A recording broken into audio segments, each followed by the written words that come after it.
sing with love, baby. For half a century, Frank Sinatra and Dean Martin, the chairman of the board, and the charming drifter with a smile together, created one of the most dazzling chapters in the history of American music. But behind the bright stage lights, they hid a secret that had never been told. It was a friendship deeper than fame itself, yet filled with things no one dared to speak of: the fateful meeting in Las Vegas, the shadowy ties between music, politics, and power, an affection so close it crossed the usual boundaries, and the tragedy that unfolded when Dean Martin longed to step away from the glitter of fame. Frank Sinatra and Dean Martin, two souls once thought inseparable. What did they truly endure throughout their extraordinary lives? It was the late 1940s, a time when Las Vegas was still a desolate frontier. Neon lights had just begun to spread across the Nevada desert, and music echoed through clouds of cigarette smoke. It was there that two icons of American music first crossed paths: Frank Sinatra and Dean Martin. At that time, Frank Sinatra was already the voice, a celebrated singer with an air of arrogance and a notoriously fiery temper. Dean Martin, on the other hand, with his effortlessly lazy charm and defiant smile, was still one half of the legendary comedy duo Martin and Lewis. They met one night during a show drenched in whiskey and laughter. Sinatra, famous for his pride and intensity, found himself strangely drawn to Dean's indifference. Dean Martin stood on stage as if he didn't care who was listening, singing as though it required no effort at all. In contrast, Dean was intrigued by the quiet power, the scent of danger that seemed to radiate from Sinatra. He wasn't the talkative type, Dean joked years later. But I had this feeling, like I was standing next to a gangster. That brief encounter soon became an anchor in both their lives. A few years later, Frank Sinatra fell into the darkest period of his career. Record labels turned their backs on him. MGM canceled his contract, and his first wife, Nancy Barbato, filed for divorce after a scandalous affair made headlines. Sinatra spiraled downward, nearly vanishing from the spotlight. It was at that moment that Dean Martin, the man known for his laziness and lack of ambition, extended his hand to pull Sinatra out of the abyss. Dean invited him to perform together at the Sands Hotel in Las Vegas, a place frequented by the mafia politicians and Hollywood stars alike. Dean didn't just give Sinatra a spot on the stage, he gave him a platform and a second chance at life. From a relationship built on mutual dependence, an empire began to take shape. In the early 1950s, an alliance was forged. Frank Sinatra, Dean Martin, Sammy Davis Jr., Peter Lawford, and Joey Bishop joined forces, and the Rat Pack was born. Within the group, Sinatra was the boss, the man who held absolute power.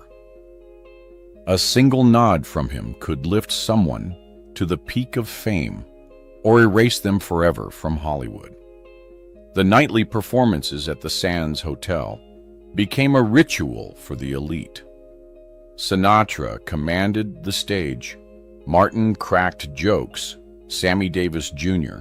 set the floor ablaze with his dancing, while Lawford and Bishop worked behind the scenes, cleaning up the scandals that inevitably followed. Audiences didn't come merely to watch a show. They came to witness the embodiment of power itself. On stage, Sinatra and Dean Martin were like brothers, weaving a living legend together. Sinatra joked, "Here he is, the most charming drunk in America."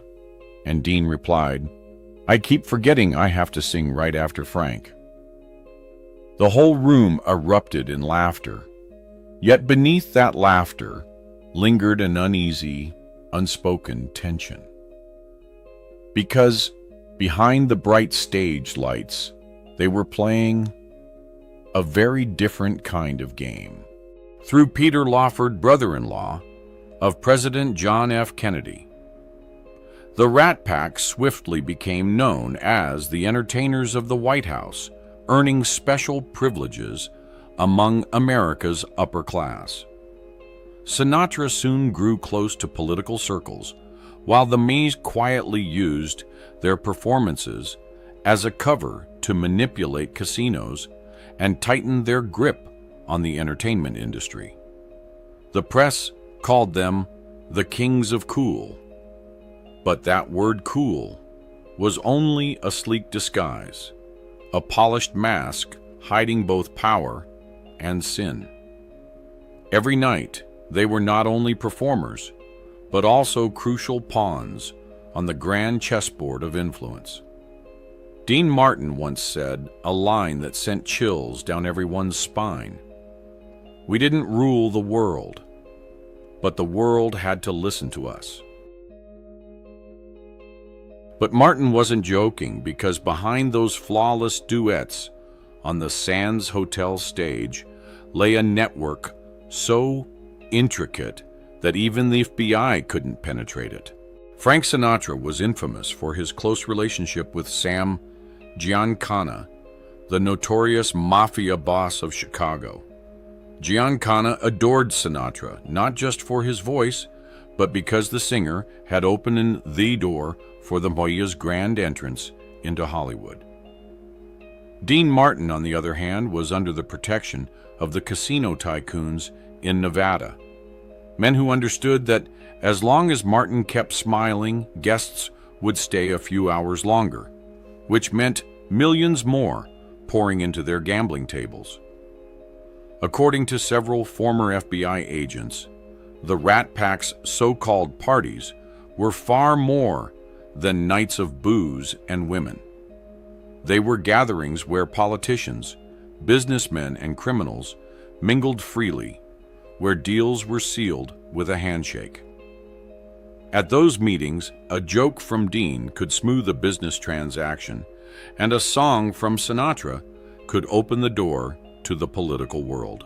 Rumors claimed that Sinatra had repeatedly tried to pull Dean Martin into shady ventures, from underground investments to protection rackets.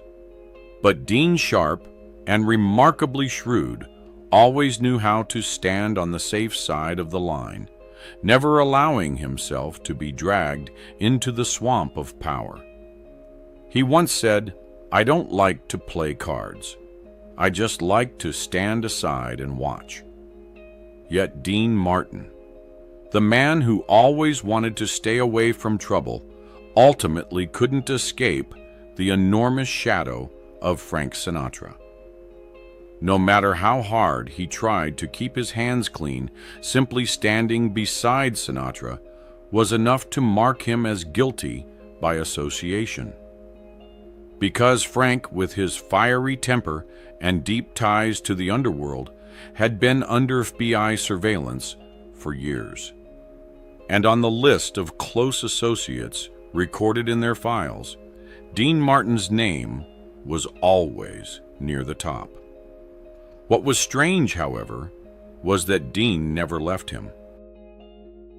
Perhaps it was because something existed between them that was stronger than fame itself, absolute loyalty. Wherever Frank was, Dean was there too. Together, they stepped into the dazzling lights of Las Vegas, intoxicated the stage with their performances, and left the hotel at midnight to the cheers of the crowd. During the early years of the Rat Pack, they even shared a vacation home in Palm Springs, a place where the laughter of models echoed through the night and where rumors began to take root. The newspapers of the 1960s wasted no time. Sensational headlines started to appear. Dean and Frank, too close to be just friends. It was said that after every all-night party, when the liquor was gone and the music had faded, only the two of them would leave, accompanied by their two loyal bodyguards. No one ever knew where they went. Of course, no one dared to ask either, unless they had no fear of dying. Frank Sinatra always shielded and protected Dean Martin completely.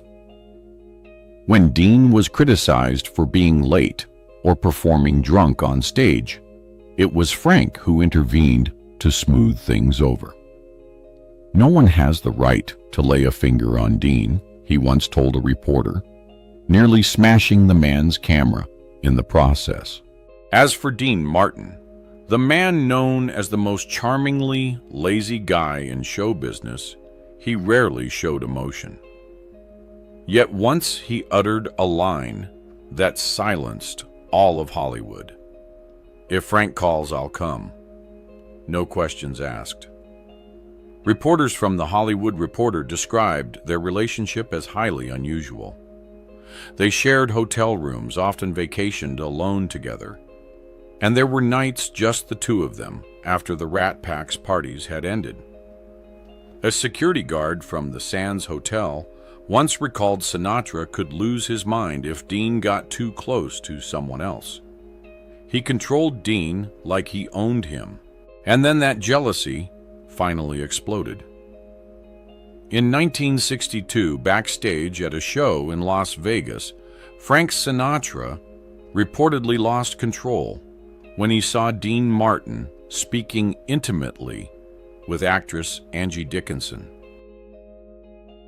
No one knew exactly what they said, but according to witnesses, Frank suddenly stood up, hurled his glass to the floor, and shouted something in Italian. Dean tried to remain calm, but only seconds later the two lunged at each other amid screams and the sound of shattering glass. If it hadn't been for Sammy Davis Jr., the only person capable of stepping in the night, might have ended in a full-blown scandal. Everything was swiftly covered up. No newspaper dared to print the details, except for a brief line in Variety Sinatra, and Martin appeared to be keeping their distance for now. But for those close to them, it wasn't just distance. It was the quiet breaking point between two men who once understood each other completely. After that night, they still shared the stage, still smiled, still raised their glasses yet. Behind the lights, part of that sacred bond was slowly dying, foreshadowing greater troubles to come. Indeed, June 8, 1996. Dean Martin's 49th birthday was supposed to be a night of wine, jazz, and laughter. Instead, it ended with the wail of police sirens. At the Polo Lounge in Beverly Hills, Sinatra and Martin threw a lavish birthday party, joined by Sinatra's loyal bodyguard Jilly Rizzo, actor Richard Conte, and several women and friends. The atmosphere was lively and noisy until Frederick Rand Wiseman, a well-known art collector sitting at a nearby table, grew irritated. After about 10 minutes of enduring the noise, Wiseman stood up, and in a move few in Hollywood would dare ask Sinatra to keep it down. According to witnesses, Wiseman said mockingly, "You're talking too loud, and your friends aren't any quieter." Sinatra, known for his fiery temper, immediately shot to his feet. A heated verbal exchange erupted.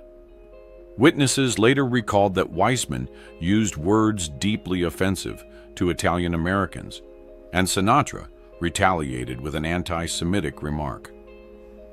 Within seconds, the argument turned violent. Some witnesses claimed Wiseman punched Sinatra knocking him down and breaking the leg of a cocktail table. Others insisted it was Jilly Rizzo, Sinatra's bodyguard, who struck the blow that sent Weissman crashing to the floor.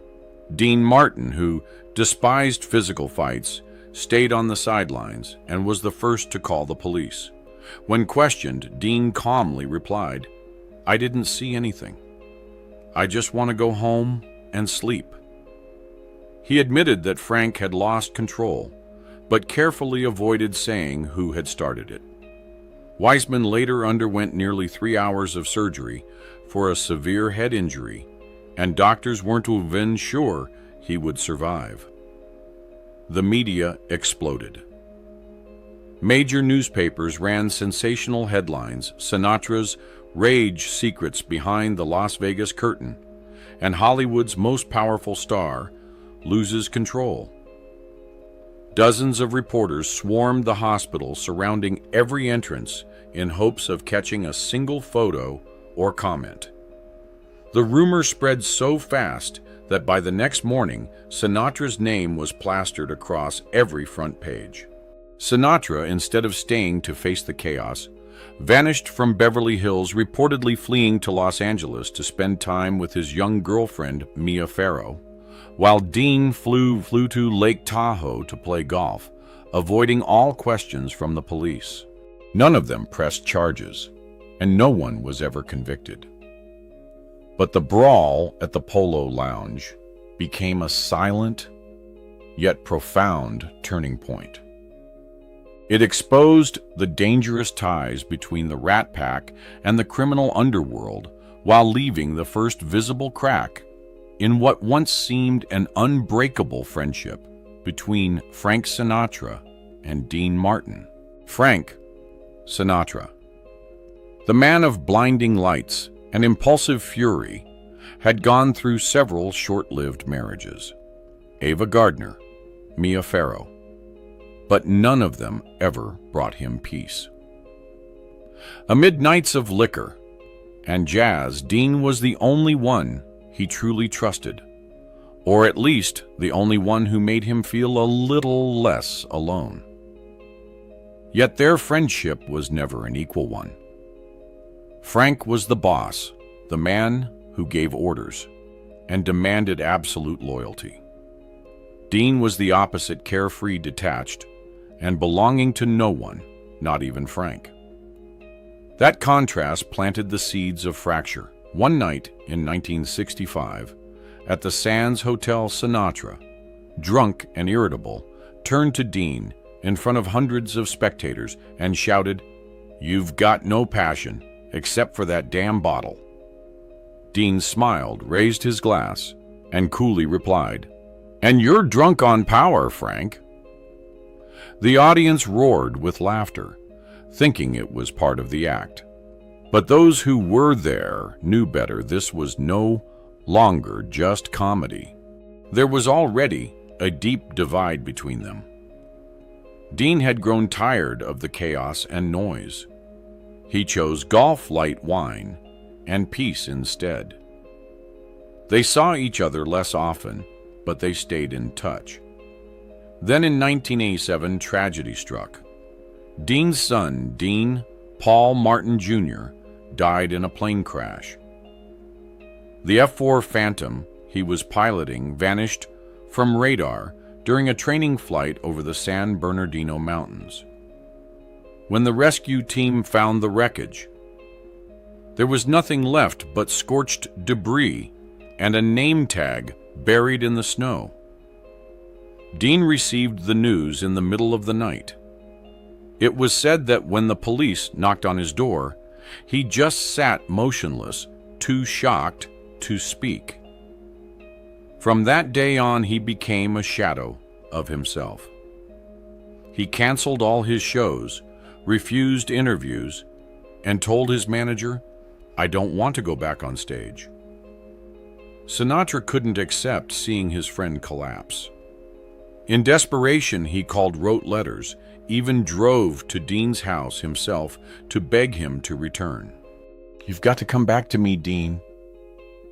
We can't live without each other."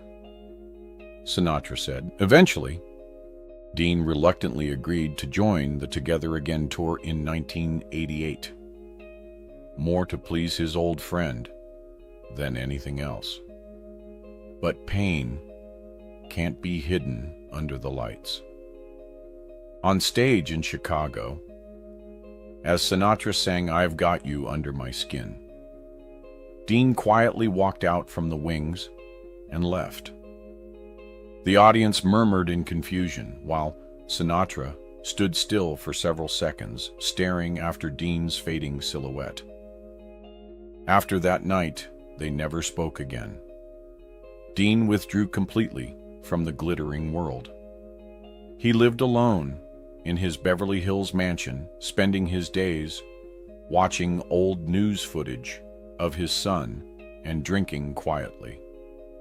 One winter night, when a member of their old circle came to visit, Dean sighed and whispered, "I'm just too tired now." That was the last time anyone ever heard Dean Martin speak about music or about life. In 1995, Dean Martin took his final breath at his Beverly Hills home after years of battling lung disease. Hollywood was shrouded in mourning, but no one was more devastated than Frank Sinatra. When he heard the news, the aging singer, his eyes dim, his voice rough, broke down sobbing in front of television cameras. Sinatra refused to speak at the funeral. Instead, he sent a wreath of white flowers with a hastily written note that read, "Goodbye to the only friend who could make me laugh without a script." No one could have imagined that this would also be the final farewell from the chairman to the greatest companion of his life.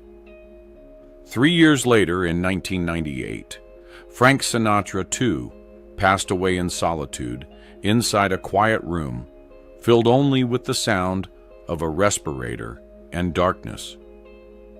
After years of drifting through the haze of old age medication and fragmented memories, he seemed no longer aware of the world outside. Yet those close to him recalled that in his final days, there was only one song he listened to, "Everybody Loves Somebody" by Dean Martin. A housekeeper remembered. He played that recording over and over for hours. Every time the chorus came on, he'd whisper under his breath, "The world will never understand our friendship, Dino." Two men, one who lived through laughter, the other through music, were finally reunited. Somewhere beyond the stage, beyond the lights, and beyond the roles they once played. What remained was friendship, simple, eternal, and pure, between two souls who made the world believe that sometimes music and friendship truly are the real magic. The final legacy of two musical legends. People often say that music is what makes human beings immortal. But for Frank Sinatra and Dean Martin, immortality didn't lie only in melodies. It lived in the way they made the world believe that between glory and loneliness, there still exists something pure called friendship. Their legacy wasn't just the old vinyl records or masterful recordings, but a spirit, a way of life, a philosophy of turning music into the language of genuine emotion. Dean Martin never needed vocal pyrotechnics. He sang with ease, sometimes as if he were conversing, sometimes as if he were quietly laughing at himself. In every note of his songs, one could hear the ambiance of a small bar at the end of the street, the scent of cigarette smoke, and the warmth of long evenings among friends. People loved him because he never tried to convince anyone that he was a legend. He was simply Dean Martin, a man who knew how to savor every moment, whether on stage or in silence. Frank Sinatra, on the other hand, was different. He was the perfectionist artist who transformed every song into a part of his soul. When he sang My Way, the world fell silent. When he sang Fly Me to the Moon, people truly believed he could touch the sky. Sinatra didn't just sing, he performed with his heart, lived within each note, and forged a style that generations after him still strive to emulate. From Elvis Presley and Tony Bennett to Michael Bublé, all were influenced in one way or another by his emotional delivery, powerful yet fragile, sophisticated yet intimate. Both Sinatra and Martin were far more than singers. They were symbols of an era, a time, when music didn't rely on studio effects or million-dollar production, just a microphone, a live orchestra, and real emotion. Dean Martin infused jazz with romance, gentleness, and humor. He made jazz the soundtrack of dates of the first martini, of a shy kiss after the final love song. Sinatra, meanwhile, took music beyond the lounges and into the heart of the public elegant, but not distant classic, yet timeless.